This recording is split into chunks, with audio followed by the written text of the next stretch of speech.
Hey folks, Steve I here from the Harmony Hut in Southern California in Encino on this lovely June 6th, 2020. Thank you for joining Alien Guitar Secrets episode 8. It's kind of like my birthday bash. I turned 60 today.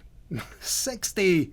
The heck is going on? I gave myself a birthday present. I cut my hair. That's right. I couldn't stand it anymore, and I like couldn't find anybody to come to the house and cut it, so I got the shears myself, and not bad, huh? It's so nice. I love it, love it. But I usually do that. I let it grow, and then I cut it, and then I let it grow, and I cut it, blah blah. But there it is. Thanks again for joining, and yeah, it's so interesting being 60. I feel great. I think I actually feel better now than I think I've ever felt in my life, really, honestly. And I have some friends. One of my best friends, Marty Schwartz, his birthday, I've known him since college, and his birthday was June 3rd. And we both turned 60, and we've been very, very close friends through the years. And it's so interesting when you look back, it almost seems like a dream, everything that happened. And I just feel that at this point, 60, I can't be more appreciative of my life and everything that I've had the great opportunities to do. And but more importantly, obviously the success is just fantastic. It's a blessing. And I've done a lot of concerts through the years. I've done a lot of records and recordings, and I've been so blessed in that I've been able to do these things.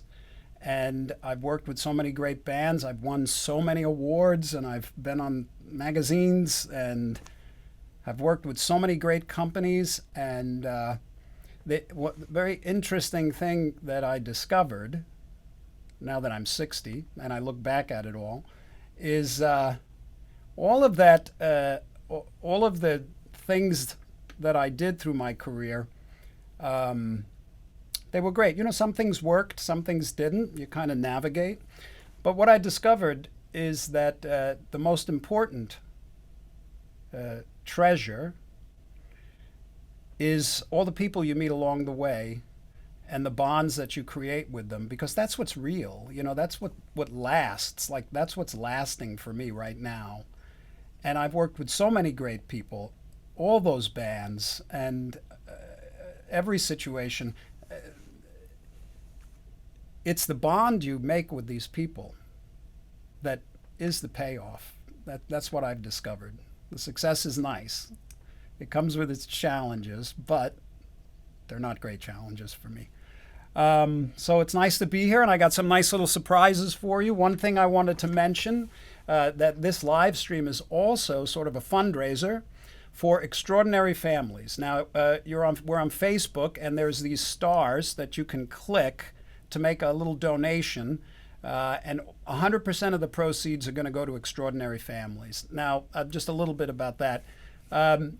I've always enjoyed being connected with some kind of charity. As a matter of fact, when I was 21, I started sponsoring my first 3 foster children through, at the time it was called the Christians Children's Funds. Now it's just the Children's Fund. And that was 38 years ago. And I've done that ever since.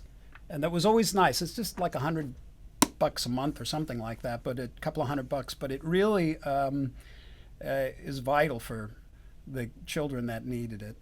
And I continue to do that, and that's nice. But I also, it's nice to be able to give, but it's also, I've always felt compelled to become a part of something. And in the past, I've contributed my time to various charitable organizations. And when I discovered Extraordinary Families and their foster care system and their whole infrastructure, I was very moved by it, and I joined the board. So I'm actually on their board of directors. And that's when I did the Jam-a-thon to raise money for them. We did fantastic with that. Thank you.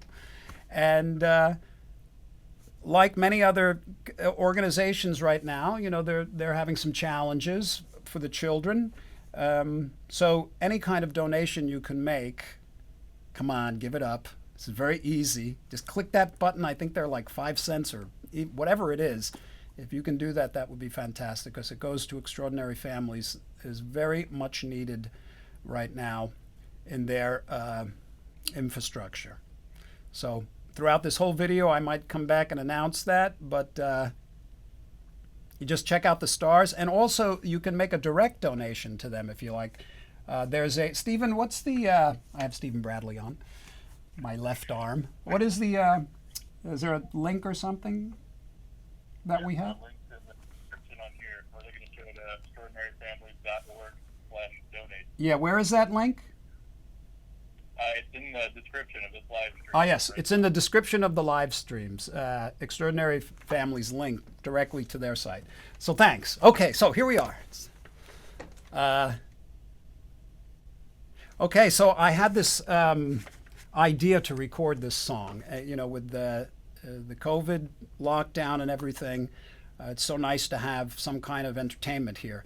So I love to challenge myself when it comes to recording a song, and I set up certain parameters sometimes. So I wanted to, for my 60th birthday, challenge myself to record a song that was just way out of my comfort zone, way out. And so I set up some parameters, and I said, okay, how about if I use a Strat style guitar? Because I love Strats, but I don't play them very well. They're not like Gems. Gems are like, for me, these effortless machines. Strats, you got to fight. So I thought, but they have a particular tone. So I wanted that tone, and I said, okay, that's one limitation. How about a clean tone, a very clean tone? Which is not normal for me. A lot of my stuff, as you know, is highly saturated. And so that was another challenge, a clean tone on a Strat. All right, I've done that before a few times. Then I thought, what else can I do? I thought, I know, no whammy bar. Which is like, you might as well remove one of my limbs, And I thought, okay, that's another limitation. Take out the whammy bar. And I thought, what else? What else? I need this to be really challenging. And I thought, okay, I'm not going to use a pick. I'm just going to use my hands. Now, that is like so out of my comfort zone. I very rarely do. I never really spent a lot of time developing finger picking. But I thought, well, everybody's challenged right now. I'm going to challenge myself. And then my instinct said, okay, but that's not enough. You need one more challenge. I thought, okay, what is that going to be? And then I remembered this idea that I had. It was just an idea in the back of my mind to sort of like a technique to perform on a guitar that doesn't have a whammy bar. And what I call it joint shifting. And what it is, it's like when you hit a note and then you bend a note and then you fret another note, or kind of like, something simple like that. But what I wanted to do is take it a little deeper and experiment with bending various notes while fretting other notes and releasing certain notes and, pulling off other notes. And I could see it in my mind, but executing it, I knew it was going to be very difficult, really difficult. I was wrong. It was really, really difficult. But the sound it created, it was just amazing. So I had all these parameters, and I sat down and I applied them to a guitar. And I came up with a song, and I wanted the song to be very trio-based. It was bass, drums, and guitar. So then I recorded this track, and then Stephen Bradley videotaped it, and we edited it together, and we made a little video of this track. And let me tell you, I'll tell you about the title a little bit. The song is sort of a dedication to our situation in lockdown, sort of the pandemic. And one of the things that I've noticed through this and the other challenges we're having right now is, yes, there's a lot of confusion and there's a lot going on, but a lot of people are coming together. A lot of people are focused on helping.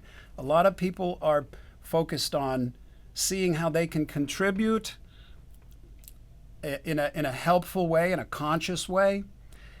And I love seeing that. I love seeing that. We all love seeing that. It's very uplifting. And it kind of reminded me of like a candle in the dark, you know? And then I thought, well, we're all kind of like little candles in the dark. And when we come together, we can make. Stephen, I just noticed that my screen. Okay, there we go. I figured, if that one candle came together and shined, it could be as bright as a star. So this is kind of the concept. This is what you do when you write songs, you imagine. So I saw us all as this candle, and because it's my birthday, I named the song Candle Power. And I'd like to play it for you now. And then what I'd like to do here afterwards, because this is Alien Guitar Secrets, and I know many of you are interested in, I get questions all the time from people. How do you write your songs? What are you thinking? What do you, what? So I'm going to dissect this song after I play it for you, if you want to stick around, and show you what I was thinking through every section of it. All right? So here we go. This is Candle Power. Enjoy.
So let me tell you a little bit about that.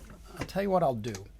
I'm going to show you the video, and let me do this. Hang on. Can I have the mouse? Whoever's grabbing it? All right. All right, so here I am in the corner of your screen, and what you're going to see now is the video, and I'm going to tell you a little bit about it as we go. Hang on. First of all, it was a great day that is somebody using the mouse? Okay. It was a great day that we shot it. It moved very quickly, and Steven shot it, and it was one of those things where we were just in the studio, and I just started shooting. I was very comfortable. I was in my normal studio clothes because it was lockdown, and I just figured everybody is going online looking normal, so I'm going to wear the clothes that I feel good in. And the hat that I was wearing is a hat that I've had since 1982. I always wear it in the studio when I'm recording because then I can keep my hair out of my face. Don't have to worry about that now. And my Jacob Collier t-shirt, which just, you know, some artists make t-shirts out of really good product, and it feels so good. So that's why I was wearing that. And plus, I love him. And okay, so here we go. So you probably want to know about this guitar. All right. So let me tell you a little bit about the guitar. I love Strats. That was one of the first guitars I always wanted to use. And I got my first Strat when I was 16. And this one here, let me get a better. Is a guitar that, okay, so many years ago I started to go on like the rampage trying to find the best Strat. And I bought all these great Strats, the simpler Strats, and I actually had all of the about 3 or 4 of the main guitar stores on Hollywood Boulevard bring me their oldest, most vintage Strats because I wanted to buy. This was probably back in like 88 or 1990. And I had them bring all these great old vintage Strats up to the house, and I had saved a lot of money. At the time, they were like $25,000. And it didn't matter because I wanted the Strat. And I tried so many guitars, and I actually ended up purchasing a $500 Japanese Strat. And that's what I recorded a lot of the, well, something like Boy from Seattle. I actually got that guitar for that song because it was just so Strat sounding and feeling. And it was very obvious to me, the vintage Strats, they had a romance to them that nothing can compete with, obviously, when you buy a vintage guitar. But as much as I like vintage guitars, I never really felt compelled to collect them because I like guitars that have a particular tone or a particular odd function. And it just didn't sound good. They didn't sound good to me. So then through the years, I tried many other Strats. And finally, I thought, you know what, I'm going to work with Ibanez to build the Strat, that Strat style guitar. And this guitar you see is my, I don't know what you want to call it, a Iba Strat or something, but it's a gem of sorts. And I took the tailpiece out and made it a hardtail so that the block would be really still. And it has vintage pickups, and this is the guitar I used in the video performance. And let me see, what amps did I use? The amps on this sound, on this tone, is my it's the Synergy Clean channel, which is sort of fashioned around a deluxe, and it's also split. And I'm using 2 amps. There's the Synergy, which is the majority of the sound, and then there's what was I using? I think it was an old Deluxe, and no, it was that's right, one of my new Victorias. And no. Okay, I got it now. I remember. It was a Lazy J. It was the Lazy J. Joe Satch loaned me that amp, and that's where I was using that through that whole period. And boy, the key is how you mic the back of the open cabinet to get the ambience. And then another key was the room. the beautiful room sound you hear is the room. We have 6 microphones in the ceiling of the Harmony Hut recording room, and that creates a lovely ambience. So that's the majority of the tone you're hearing. Okay, so what I want to do is go through this and kind of show you some of the techniques I was using. This intro here, there's one little, because what I love to do is break songs down when I'm writing a song and make every phrase meaningful. You know, every note and every phrase, if you listen, it speaks like a sentence. You know, there's articulation in it. There's phrasing, there's commas and kind of periods. When a melody sort of ends, it ends on a note that makes everything before it sound like a melodic sentence. And I love doing that, but I love one of the things, probably the thing for me that has been most exciting through my entire career. Yep, this would be it. I would say this would be it on the musical level, is when I find a delicacy. I call them delicacies. What they are little moments, sometimes just a half a bar or even a beat, and sometimes a whole phrase, that has something in it that I feel is unique for me, you know, and hopefully for the rest of the world. Sometimes I hit that mark, sometimes I don't. But they're so meaningful because when I conceive of it in my head, and I can't do it, when I sit down and take that visualization and kind of work it out on the instrument, and then all of a sudden I can do it, and it carries that little bit of, for me, special energy, so to speak. Like there's something, it's a delicacy. And that's what I love, planting these delicacies in my music. That to me, because then every time I hear them, it's just like, oh. Now, I don't assume everybody hears them. So probably they're specific to my ear. I could be wrong about that, because through the years I just thought, wow, no, this is only going to be meaningful to me, this one little note. Why would anybody hear this the way I do, you know? But oddly enough, I've been shown by a lot of people that a lot of people bask in these little delicacies. And one of them is right here. Now watch very carefully. Okay, you see that? Now, unfortunately, this video that I have to, in order for me to have control over it, to stop and fast forward, the quality isn't as good as what you just saw. But in this riff, you see me, I play a chord and I bend the whole chord and then go back, and I vibrate another chord and then bend another chord. And this is a great little technique, but there's just a little smidgen of it right here. See that? Unfortunately, the video, you can't really see it very much. Back up a little bit. Okay, you see how it goes? Ya ya da. That's just one interesting little technique that I don't see very often, where you take 3 notes and you bend them. So what I'd love to do in this video, when I point out some of these things, I know that there's so many ambitious players out there that are that have tremendous amounts of technique that they're developing.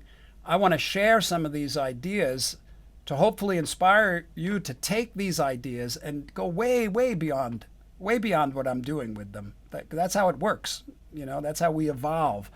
And this one little technique of, you know, hitting a chord and bending it, I just did it once here, but can you imagine if you were to take that concept and apply it to an entire piece of music where all the chords and everything are being bent? It's difficult. It is hard. But boy, the sound is unique. So I'm looking forward to seeing some of you take that technique and just take it over the top. All right.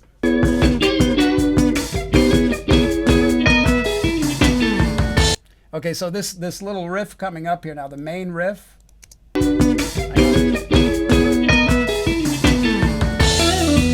Right. right there. That now the whole song started out as just that riff. I was playing around, and I had my, at the time it was a cassette player, and I went, hang on, I just did that riff, that much of it probably. I think I had, and I just recorded that and put it on the shelf, and I heard it one day. It was the Infinity shelf, and I pulled it out, and I thought, well, that's a good riff to start with. It was a little simple in the sense that melodically, it's just like it's not very adventurous melodically, but there was a charm to it. So I decided to use that, and that's all I had, but that's all I needed because I knew that the rest of the song was there. But the cool thing about this riff is it actually goes, and it's got this little whip in it. Because most people might go, what? But it's, see how it's got, and it's kind of a little tricky, but it makes the melody speak completely differently than if it was just a bend, and you can hear that through the whole melody. So I had to work on that because it's a subtlety, it's a little delicacy, and these delicacies require intense focus to give them the integrity that makes them speak the way they do. And so you can hear that in this riff.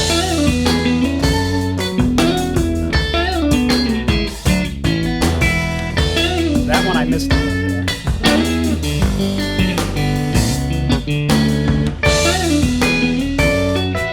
So in this part, the second verse, I obviously wanted to do the same thing, but I didn't want to, I wanted to embellish it a bit. So the first time through the verse, so this is kind of how I think. The first time through the verse in an instrumental song like this with one guitar, playing the melody is nice, but if I do the verse again, I want to add something. So in the second verse, I did harmony on all the notes, except for the bend. And you can hear that. Hang on.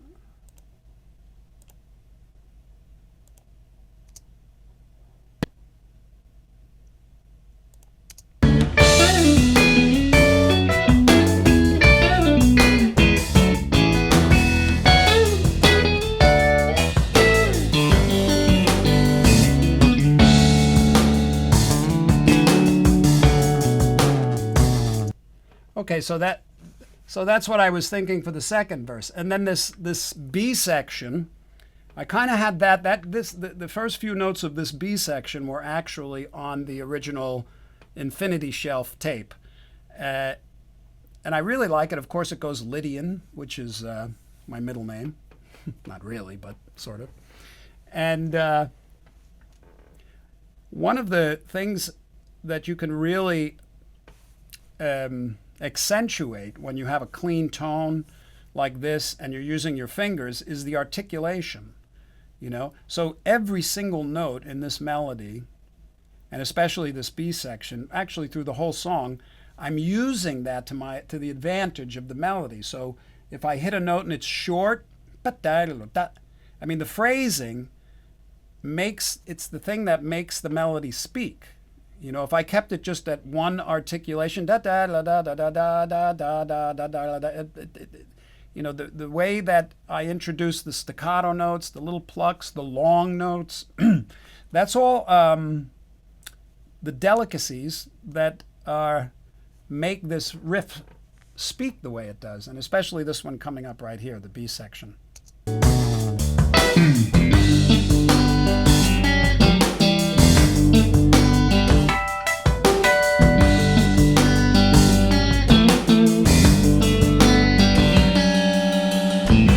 So that, what's interesting when I watch this is the way I move. Sometimes I don't recognize it. Obviously, it's kind of something I don't recognize so much when I'm doing it. But when I'm in the flow, meaning when I don't have to think about what I'm going to play because it's already there, that this other thing kind of takes over. And it's basically being one with the music. you know. But it requires you to do the work first. So for a song like this, I mean, this took a long time to kind of get the parts together, and then to learn it all in one, you know, to be able to play it all the way through over and over and over and over. I am not exempt from having to put a tremendous amount of time into the instrument to make it sound good. And this was one of those. And but when it is natural in your fingers and you don't have to think about it, something else takes over. This is where you can connect with the flow. And all that is that the flow just has such confidence in it. There's no questions, you know, there's no thoughts. There's just the flow. And I notice when that happens to me, I start doing this weird kind of, you know, Jack Butler thing. But it feels so nice. It feels so good to be in that flow. And this little riff right here, one of the little delicacies in this is this B section here. Let me just, so you notice that when this part comes up, you can hear the articulation.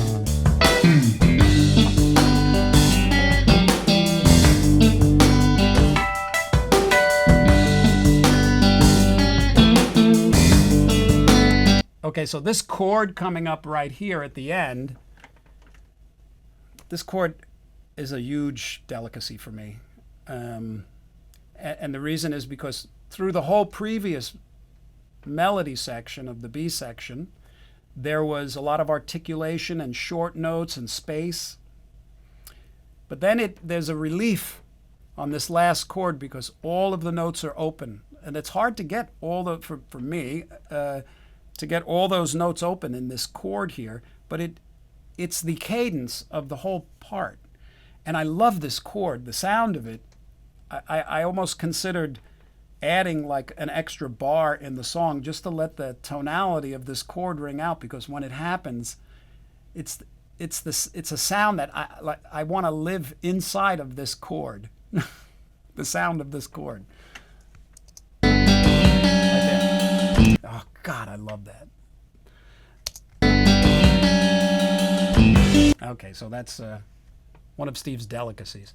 Now, when the second time comes through the B section, this is another opportunity to bring the melody in, but do something different to it. So what I decided to do was bring it up an octave, and of course reshape it a bit. But I really, really love this verse, the way I performed it.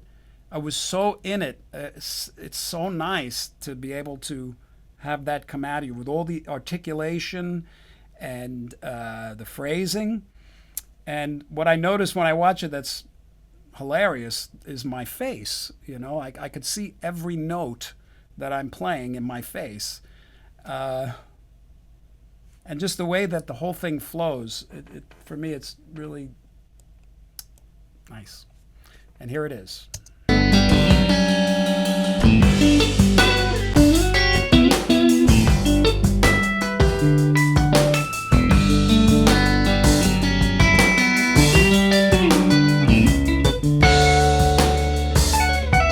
Okay, so now you'll notice even in the little phrases, there's a lot of little delicacies, like little vibratos of things and short notes, because that makes it speak. You know, so for instance, something like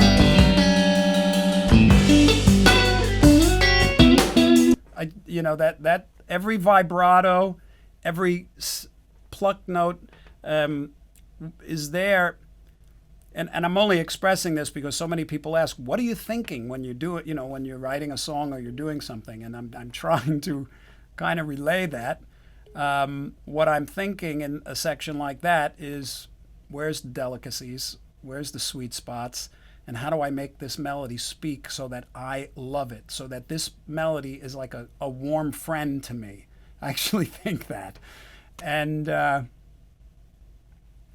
comes out.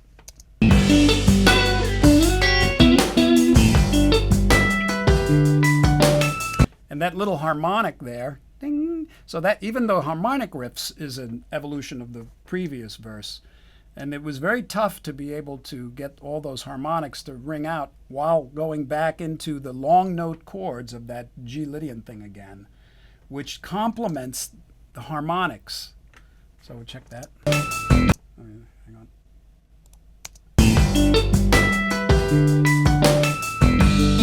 Yeah, I'll bring it over there and then the long note.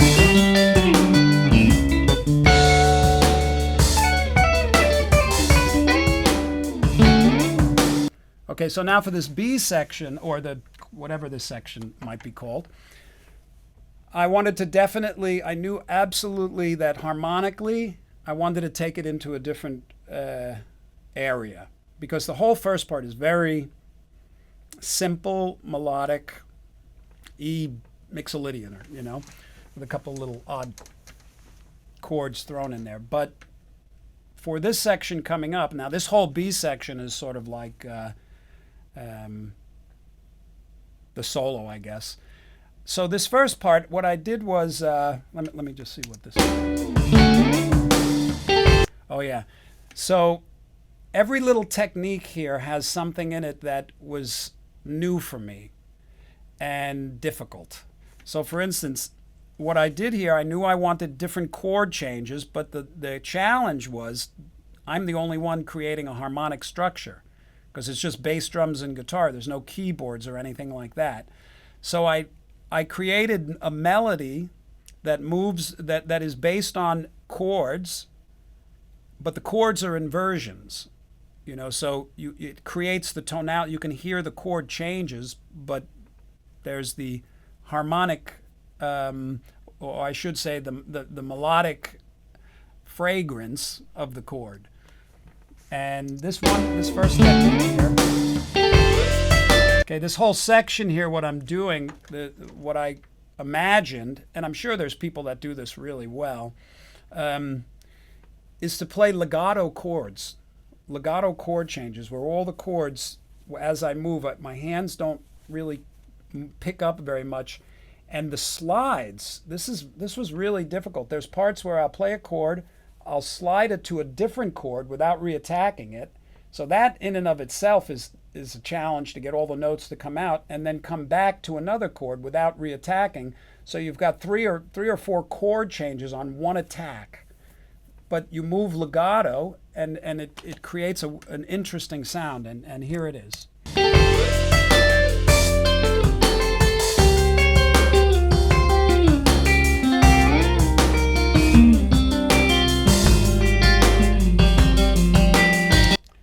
So that's another technique I would love to see somebody take and just, you know, exaggerate it, you know, where I could see it in my mind, and that's where you have to see it. I could see somebody taking that concept of legato chord changes and creating a whole piece of music with it. It's hard, but what are we here for, right? You got to take hard things and make them easy. Okay. Oh my God, this next section. All right, this is where I first, when I started experimenting with the joint shifting, which is the reason I call it joint shifting, is because you kind of like have to shift the joints of your fingers, because you're stretching notes with one finger, sometimes 2 frets, sometimes 3, and that's hard. It takes strength, and the hardest thing about doing it is keeping the intonation. It's brutal, you know. And this next riff coming up, it's the hardest thing I ever played on the guitar. Let me think about that. Yeah, this is it.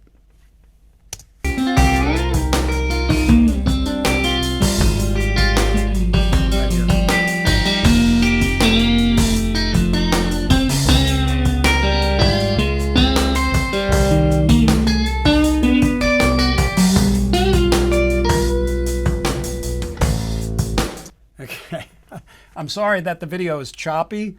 When you look at this on YouTube, it won't be. It's just the way we have to set it up now.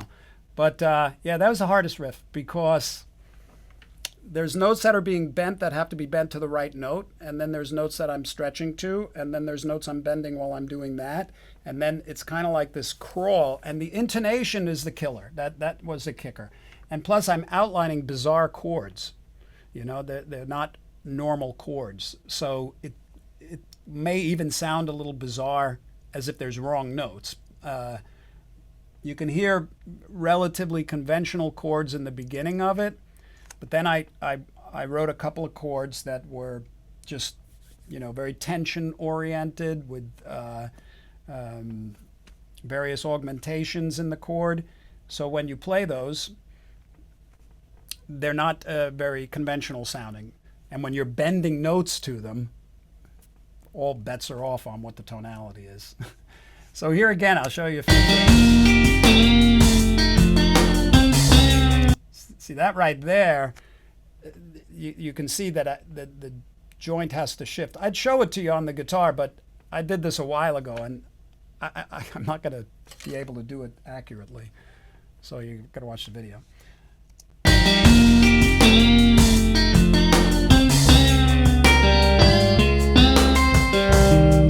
So that little part right there with the, you can see there's pull-offs involved and hammers.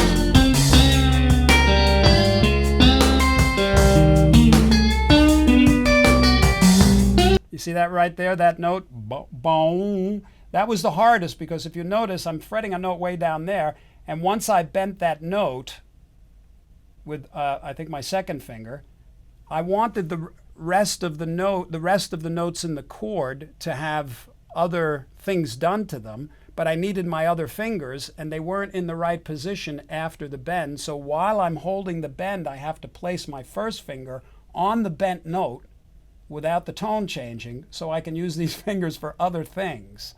That was hard, but it was, when you hear it, it's a very mind-bending kind of a sound. And I also decided to put all the notes on the upbeats. So when you play on upbeats, it gives you this kind of a feeling. Gong, gong, gong, gong, gong, you know, sort of like it's pulling you away. So that in combination with all these weird bends and stuff, I just think creates something that's bizarre and interesting. So here's that. You can watch, you'll see the finger, the third finger bend a note and the first finger grab it.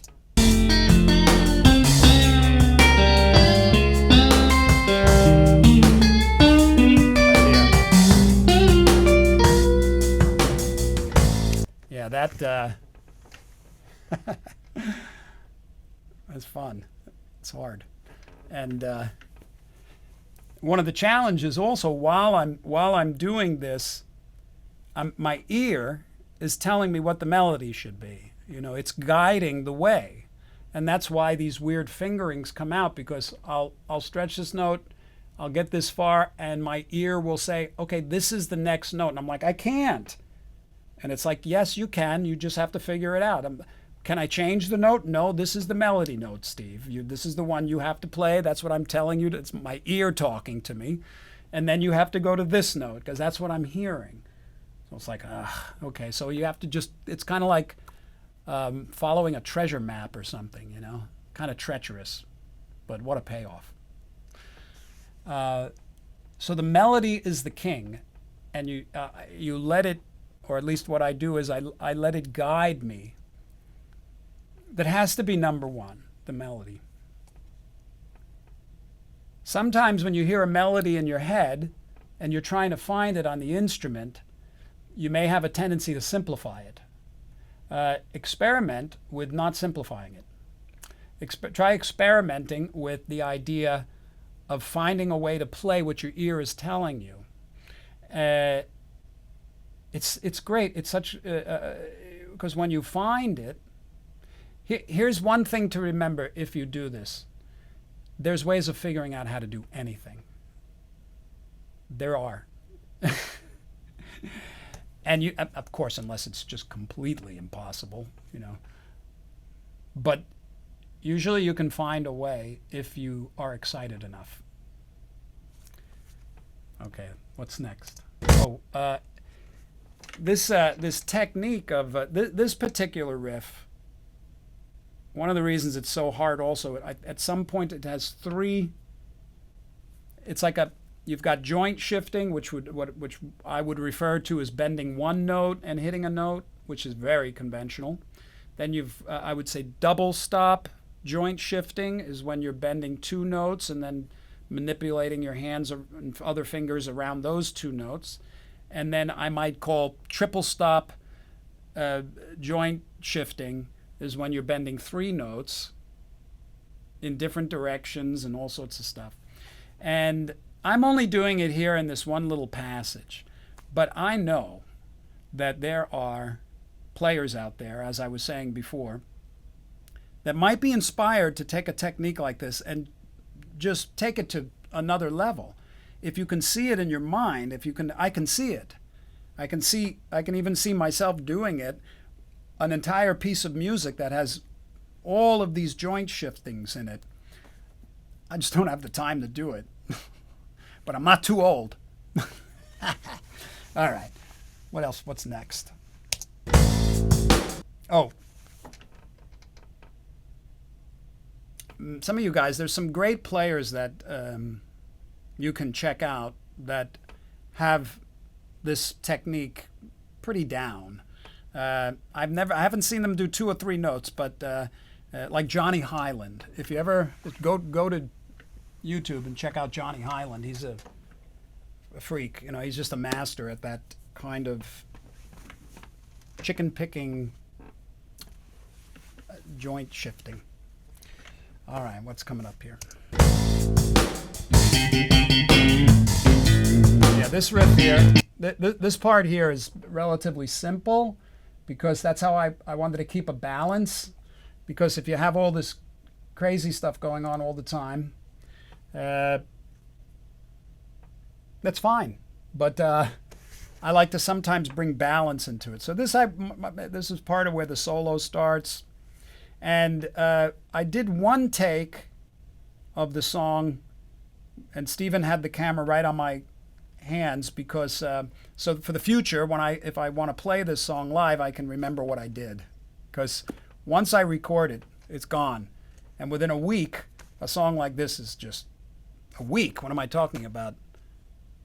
A song like this would have to be, if I was on tour, I would have to be practicing this song every day just to keep it fresh, you know, because for me, it's very difficult.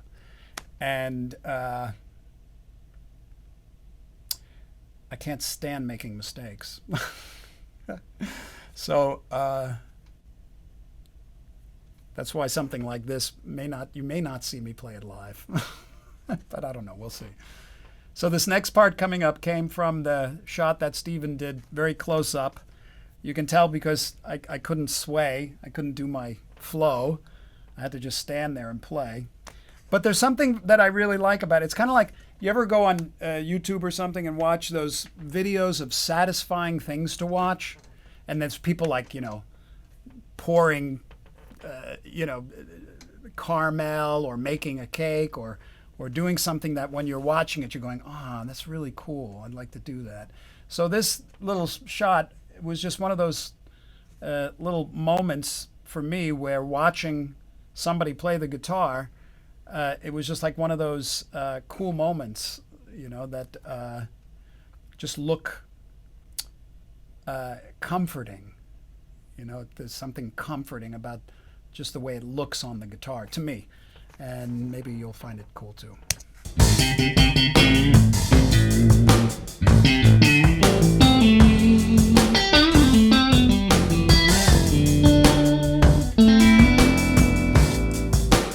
So that's just very satisfying for me to watch fingers move like that. I mean, it's very simple, but I like it. Okay, this next part, let's check it out.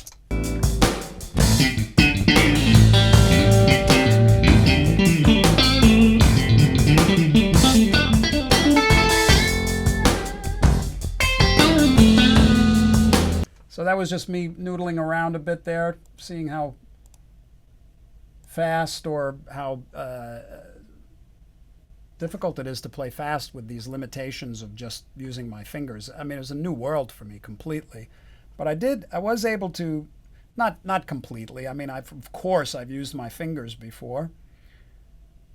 I don't know if I've ever completely used nothing but my fingers, because I'm sure I must have, but I usually have a pick and then use my fingers. But in this one, no pick. So I had to kind of, obviously I like high energy.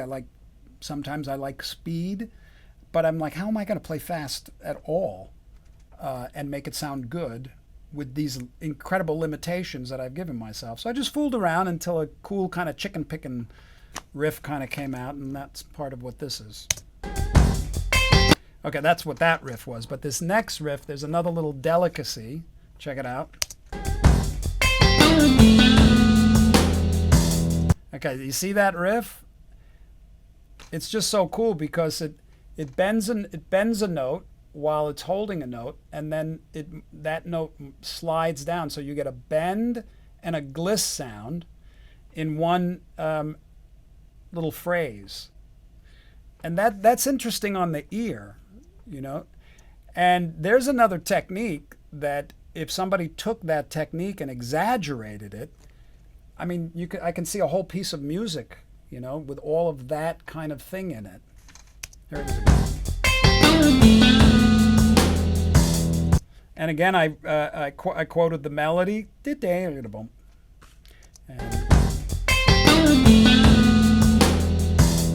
you see how the first finger kind of does the bend and then the other one? Okay. So this next part, let's check it out.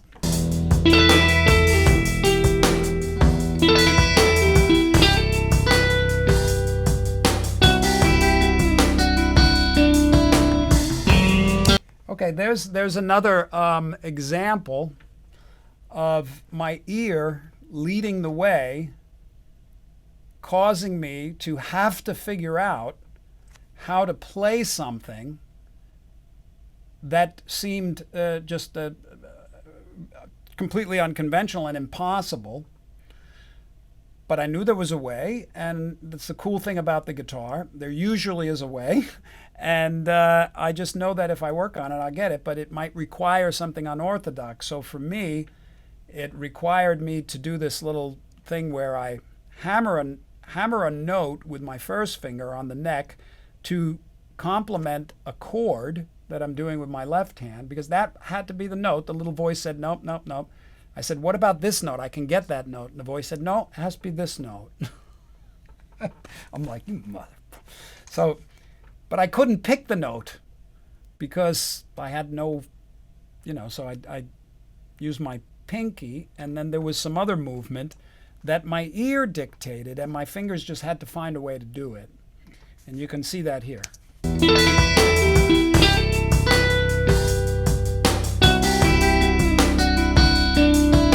Yeah.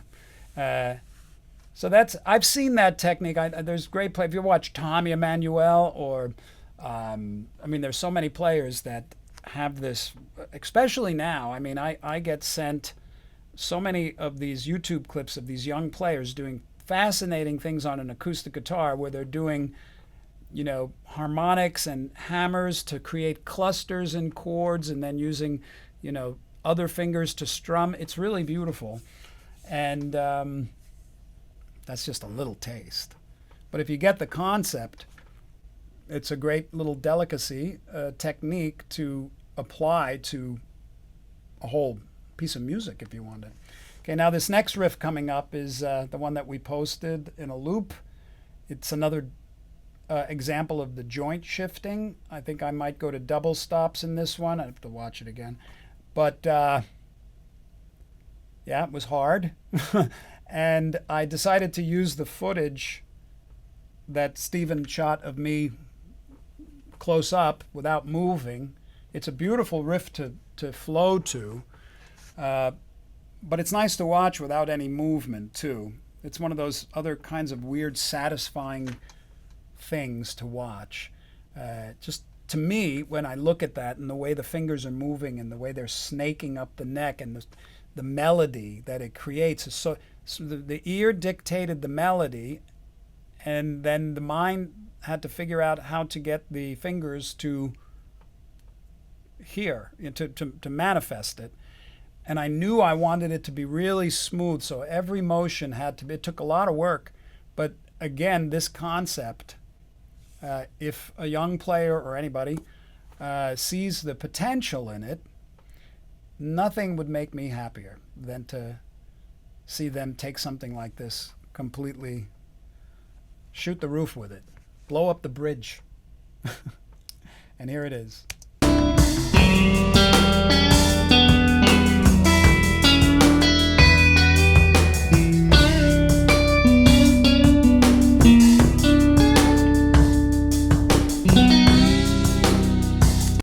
Yeah, I'm sorry that it's so jittery. It's a little bit of a bummer, but it's a little out of sync. But the about 1 frame, 2 frames, but the YouTube video will be very clean. Okay, little service announcement. Again, thank you for joining us here on my birthday, and also a celebration and fundraiser for Extraordinary Families, a foster care organization in LA here that I'm on the board of directors of.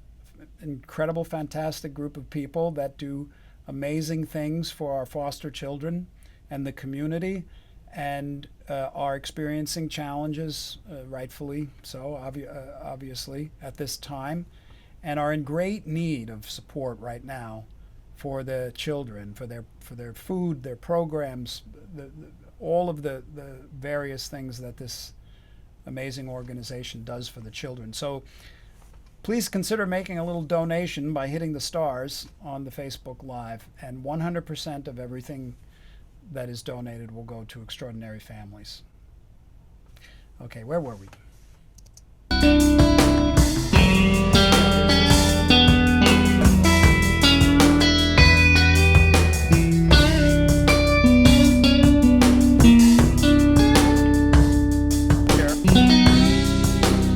And this next part, I just take the whole.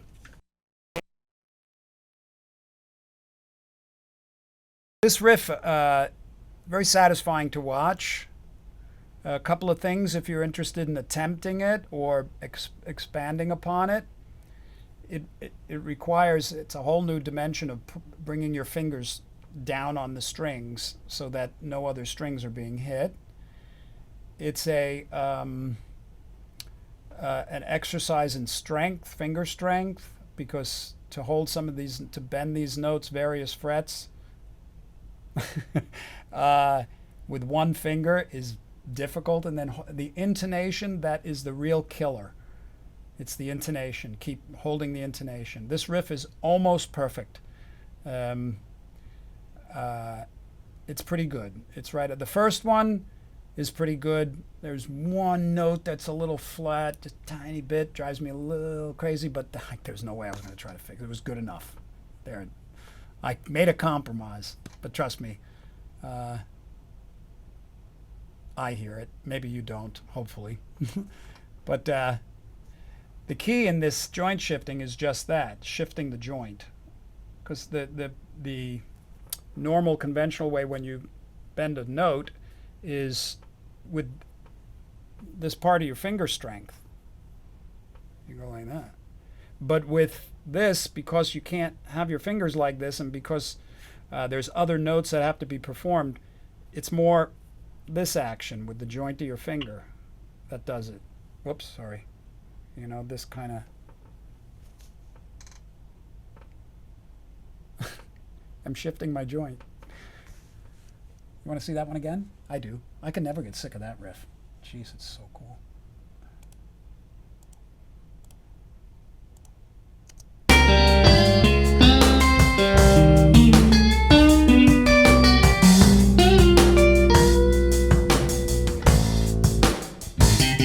All right. Oh, no, wait a minute. Where did I go? I went back too far. Sorry.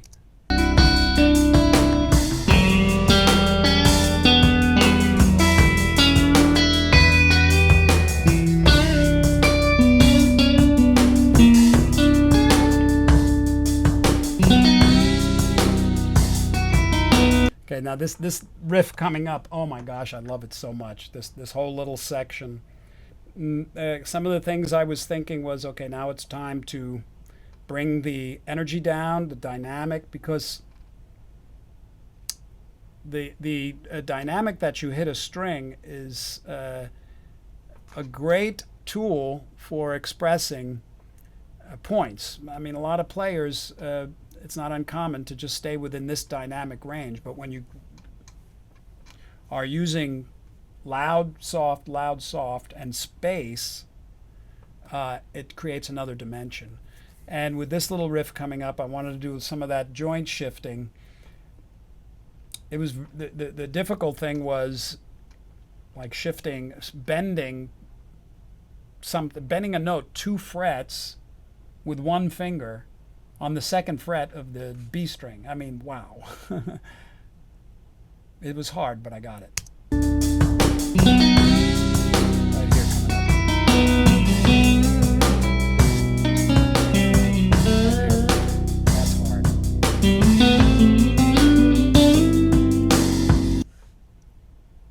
And that's a little technique in itself that you can kind of expand upon. Now this next little riff, for me, is another little delicacy because it creates a phrasing that just is not normal.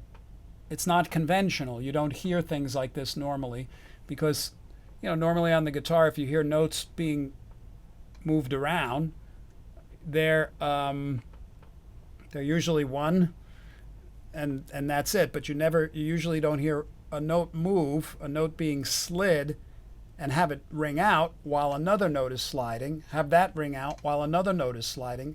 So this is a great technique. I've never seen it, and I only do it for a very short period, but it's another delicacy that can be expanded. So if you see something like this, if you see me do something like this and it's inspiring, take it far.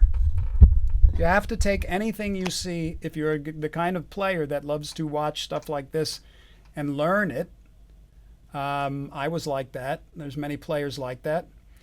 Always consider your goal to be beyond what you're seeing, So this is what I'm doing is more of a ground zero. I know it's, oh yeah, sure, you're by, all this stuff. Yeah, but for some people, this is ground zero. Now, where are you going to take it? That's the fun part. I've been doing my best through my life to bring to the music and the guitar all of these quirky viisms. Maybe that's a better word than delicacy, viism. I don't know, but it's been great to see some people being inspired by some of those things I do and embracing them into their own style. That's how it works. That's what I did. That's what we're all doing. And that's really nice. And this song, if you're the kind of player that likes this type of music, is just chock full of these little techniques that you can be inspired by and then just go with. So this finger, independent kind of finger movement is one of them. So if you take an idea like that and you start doing it with all your fingers, going in different directions and stuff, with all fingers moving around, can you see it? If you can see it in your mind, that's what, and you want to do it, that's enthusiasm. And that's what's been driving me my entire career. Just the enthusiasm of getting an idea and going, okay, I want to be able to do that. I got to be able to do that. I want to hear that. I want to hear that. I want to feel it. I want to feel it going through me.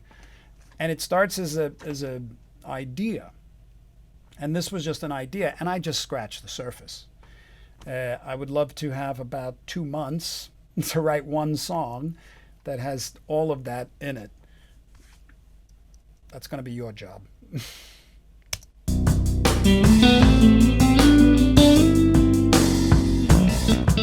Okay, this next section was when I build a song, a lot of times I like to have it come to some kind of a climax. And I always like to represent, I know you know this about me, I like to represent some kind of fast playing most of the time. Some songs don't do it, but I find there's an energy in that kind of virtuosity. Obviously, there's a very powerful energy in these delicacies, but then for me, and you see comments, people make comment, people have different perspectives of using speed, using shred or chops in a piece of music. Some people have the perspective that it just shouldn't be there. And some people enjoy it. I just do what I want. I don't care about any of that, because why? You just do what you want. And what I like is to have some kind of virtuosic area in each song. I mean, you can hear that in all my songs. There's always usually not every song, but usually there's a part that goes nuts, So how do you go nuts when you've got a clean tone, a Strat style guitar, no whammy bar, no pick? So that was a challenge. Plus, I wanted to introduce the bending, the joint shifting into it. And this is what I came out with.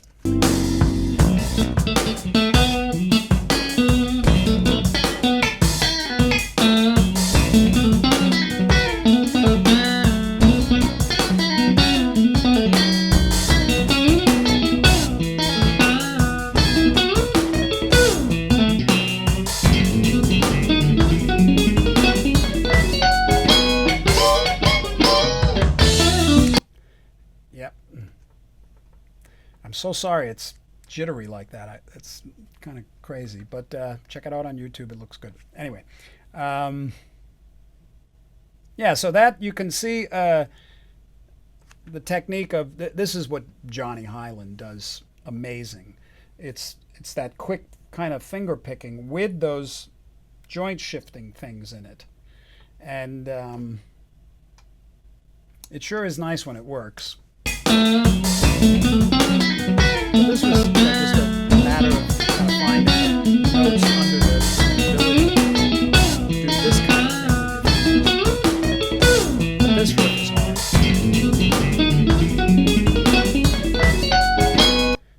That one right there, that was a bitch.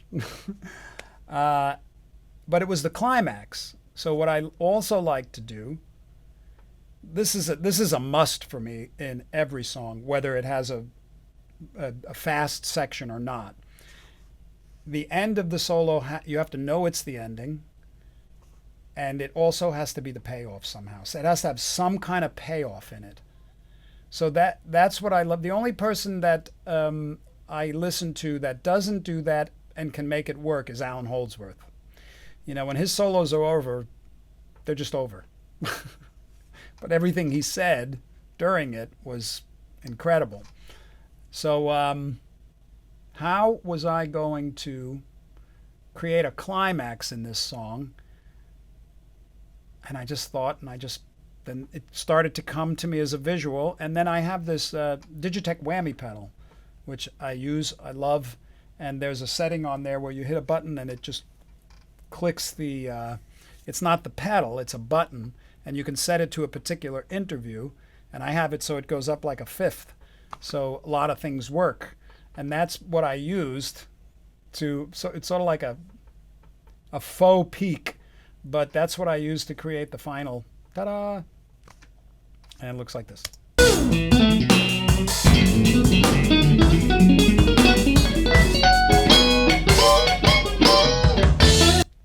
Yeah. And that would be the peak. That would be the climax.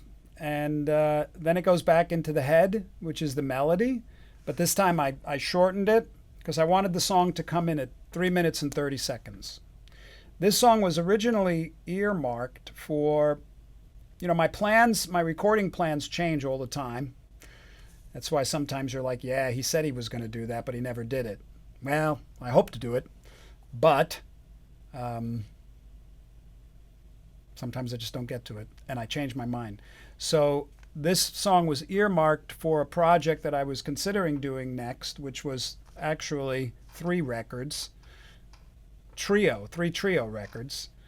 First one being all clean, like this, instrumental songs. Second being all my normal dirty types sound, at all trio.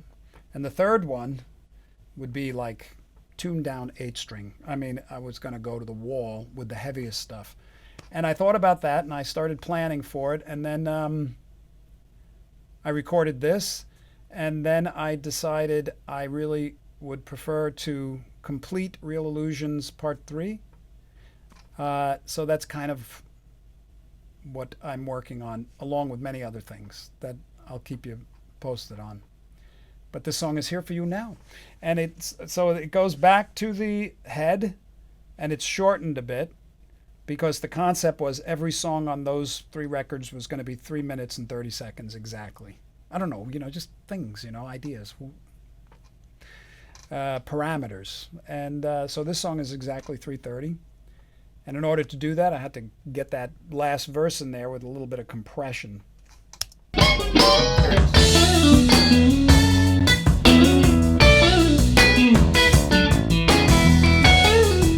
And one of the other things I love about the way I played this last verse is that I was telling you about that little dip bop, when it goes dip boom.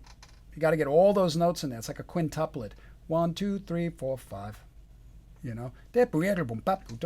They came out really good on the ending. There you go. Find a little more. You got to wind up.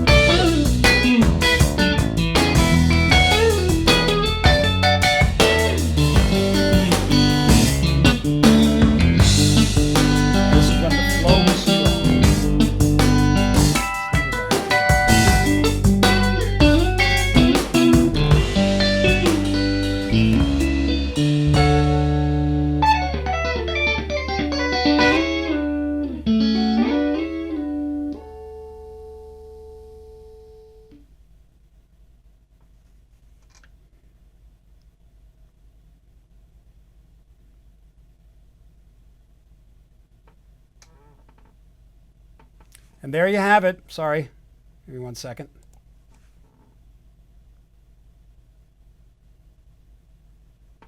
Okay, so there it is. That's Candle Power. I hope you enjoyed it. And I know I enjoyed making it.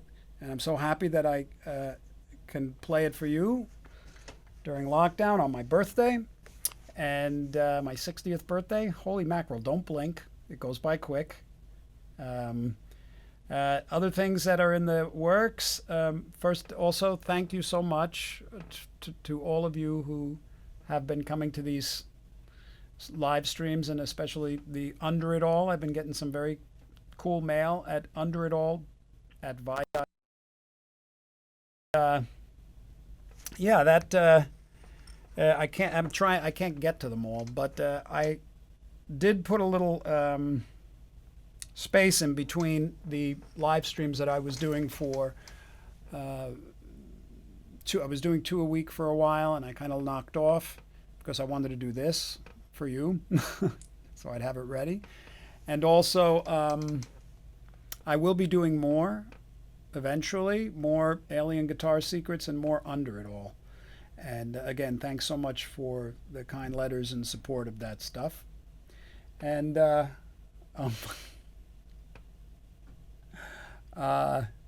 yeah, and so I will be back. And once again, please consider making a donation to Extraordinary Families by the little star in the Facebook post. And okay. Wait 1 minute, okay?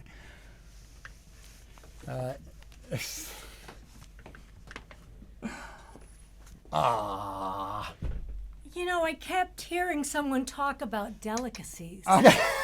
all morning. So guess what I just whipped up? Oh my God! Happy birthday, my darling. Thank you, darling. It's She his made me a favorite. strawberry shortcake. This is my favorite. Yeah. That's right. Thank you, my darling.